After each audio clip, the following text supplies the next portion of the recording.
And we're recording. All right, so on this video, I wanted to show you guys how to start messing around in PhotoPea.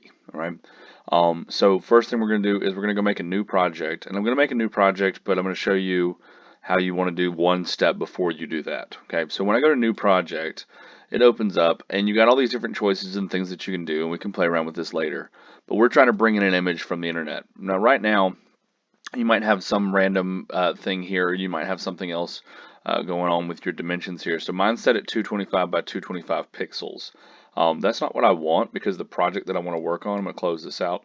The project I want to work on is a different size. So this image that I'm working with here is 1000 by 667.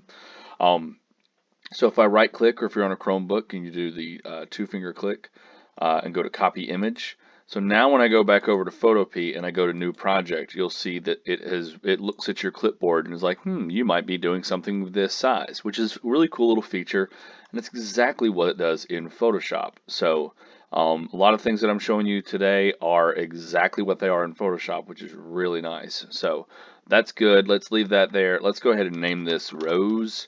Or yeah, let's just name it Rose. So hit create, and so now we have our document that is that size. I can paste the image using Control V, just like you can in Photoshop. And so now what I want to do is I want to select all of the red that is here. So I'm going to go over to the, if you look over here on the where it says Magic Wand, if you click and hold and go to the Quick Selection tool. So because when you're dealing with something in PhotoPea, it's not like we are in Illustrator or some of the other programs we've been working with where it is vector based and you can just click on an object, Canva and stuff like that. You can click on the object and move it around. Okay. All of PhotoPea is going to be pixel based. So as I zoom in and I'm holding down Alt and using the scroll wheel, which is exactly what it is in Photoshop. And so you can see that it's all of these little pixels. So that's what it sees. It sees these little that's how this image is made up. And so when I use quick select, it looks at it and goes, oh, you mean you want all of this red stuff. So I got my quick select tool and I just click and it selects all of it. Or you may have to click and drag. I will show you real quick, if you accidentally select something you didn't want, let's say I get some of these pieces back here. Oh, that's a bunch of stuff I don't want. If you hold down Alt on the keyboard, as you that will help you deselect things, which is also exactly how it is in Photoshop, right? So you may not have to do that, but if you hold down Alt while using the Quick Select tool, you can deselect pieces that you didn't mean to get. Okay, so now we've got that selected, and one of the things that we're dealing with in PhotoPea is the concept of layers. If you look over here, you'll see my layers, and so I'm going to go up to Layer up here at the top, and go to Layer, New, Layer via Copy, and the shortcut for that is Control J, which is exactly what it is in Photoshop. Control J. And so now I have my extra layer over here. If you look over here on the layers, if I were to click my little eyeball, that goes away, and I can see that I just have there's one layer that is just that flower.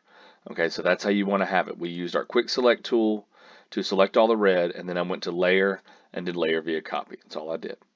So now I need to select layer 1, and I want to put a little blur effect on it so that this is not quite as in focus. And so I'm going to go up to Filter up at the top and go to Blur and go to Gaussian Blur. And after I do Gaussian Blur, and I've got my preview set on, so you can see that as I drag it, it gets really, really blurry. I'm going to do it more like, maybe like 5. Yeah. And you can put in an exact value if you want to. All right. And that looks good. And I hit OK. All right, so this is the finished product that I'm looking for. All right, I want to have this flower. I want to have another layer of the flower, and I want you to apply a Gaussian blur to that one right there. That's all you have to do for this assignment. So now you need to know how to turn this in. And it's really, really, really important that you understand that if you don't save this stuff, it will go away. If I were to go up and hit the X right now, it would just go away. All right. As far as I know, this website does not save stuff. I have yet to figure out how to do that. I know, and that's important because all the other programs that we've been doing have just been saving your work as you go. All right. So I'm going to go up here to the top and do File, and then I'm going to do Save As .psd. So that's a Photoshop file. So I just saved, and now I've got that file there that I can turn in.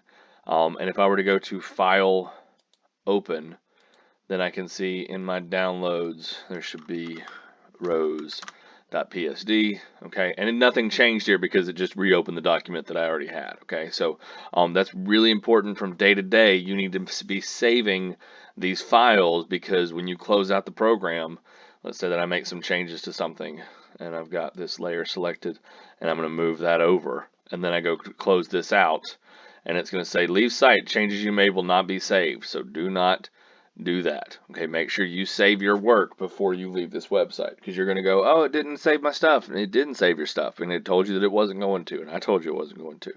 All right, so make sure you save your files. Maybe create a folder in your Google Drive that is called PhotoPea is what I would recommend, because as you're dealing with more and more files and you have to keep up with them, as opposed to Canva and Spark where they keep up for you. Okay, I'm gonna hit cancel, so I want to stay here.